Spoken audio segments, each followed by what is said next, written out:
What's up everybody, I hope you're all doing well. With the Battlefront collection well on its way, I thought it'd be fun to take a look at one of the best mods for Battlefront 2 on PC, called Star Wars Battlefront 2 Saga Edition. Essentially, this is an overview that, while I will try to show everything off, it will be hard, but trust me, it's worth it. This mod is amazing and is even worth getting the 2005 version on Steam alone just for this. But before we go over everything, here are the numbers that are involved. 18 new maps, prequel and original eras, 15 game modes, 50 plus vehicles, visual upgrades, revamped Galactic Conquest, revamped campaign, revamped heads-up display, tons of new classes, and a brand new launcher that allows everything to run just a little bit better. I think the best place for this to start is the maps. Within this version of the mod, you have every single map from both Battlefront 1 and 2, in addition to some much larger fan-made maps like Umbara, Narshada, and Raxus Prime. I do think these maps are cool, but I don't think they quite live up to the classic Battlefront maps that we're used to. Of course, certain space maps are only available in Galactic Conquest, which is still playable. The difference here is that since multiple planets have multiple maps, they rotate in and out.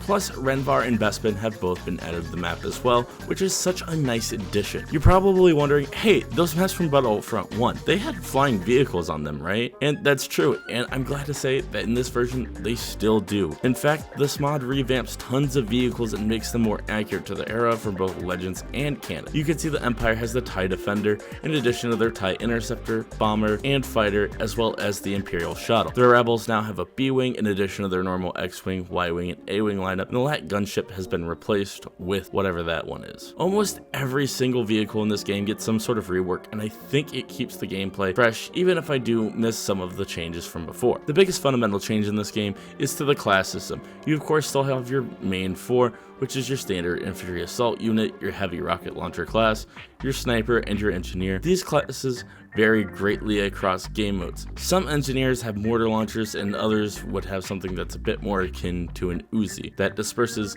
a ton of rounds in a short time and then has to reload or cool down. These sorts of classes apply to each and every faction, but this isn't entirely straightforward as there are even more classes and some are only on certain maps and for certain factions, each with their own archetype.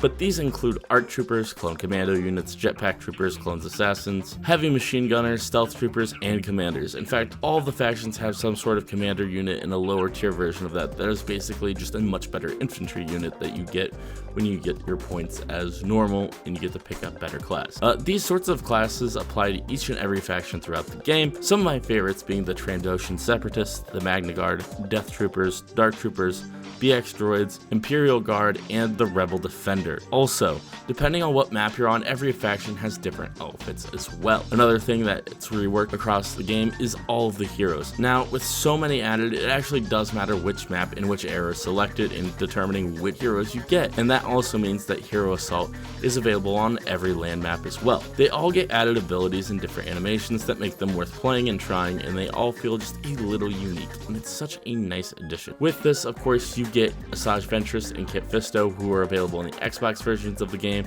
and were modded into this version of the game, as well as other characters from canon and Legends like Ahsoka Tano, Kyle Katarn, Rom Koda, Starkiller, Syndrala, the Grand Inquisitor, Jarek, and many, many more. Another huge addition is the game modes. Everything but Hunt seems to be included. I never realized this until I looked, but you have tons of other crazy game modes in addition to CTF, Hero Assault being available on every map, and of course now you have Uber Conquest, which allows up to 64 playable characters, XL Deathmatch, which does the same things, but it's all about the kill count, Order 66, which is clones versus Jedi, Imperial 501st versus the clones, the Empire versus the Separatist, Rebels versus the Republic, and Rebels versus Droids, as well as Hero Hunt and Hero CTF. The most interesting mode to me is this one called Supremacy, in which you will basically have your standard match, i.e. something like Rebels versus the Empire. Between your command post and theirs, on the other side, is an entire battle between the other factions of the games, which would be the clones and the Separatists in this instance. So all four factions fight each other at once. The score is really between you and the opposing side, so if you're the Rebels, it's going to be against the Empire. but you'll have to fight your way through and take the command posts from the other groups, which is super neat. I think this just adds a very fun dynamic that we haven't seen before in Battlefront, and I'd love to see this implemented if they ever do make a Battlefront 3. Just something that allows for all these factions to cross over like this in a really fun way. Additionally, I would be remiss if I didn't let you know that all game modes and eras are available on every map, so you can do Geonosis during the Galactic Civil War and Hoth during the Clone Wars, and all these vehicles get swapped out, and it's super fun. Overall, I think this is some of the most fun I've ever had playing Battlefront 2, and I definitely recommend this mod. Thank you guys so much for watching. Please let me know if you want more content around this, whether that be gameplay of different modes, showcases specific classes or heroes.